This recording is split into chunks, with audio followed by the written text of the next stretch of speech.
Hello YouTube, how's everybody? Just bought this knife from Amazon. It's called Tac-Force Black Spring Assisted Opening Tactical Rescue Folding Knife.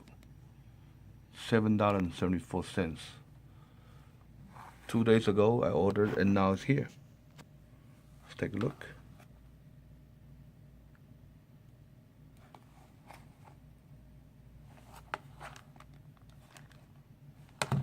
Take it out.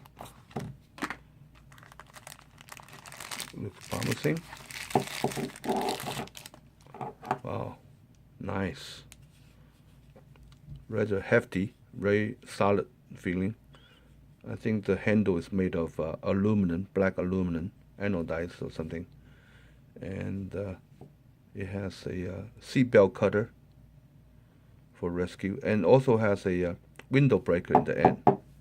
You can use to hit the window and break a window, shatter a window. It may come in handy if you're trapped in a burning car.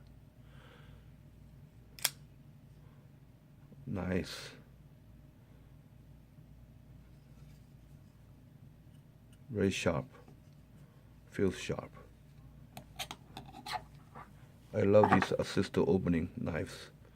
Inexpensive, and they look like they can last forever. Can be an everyday carry knife.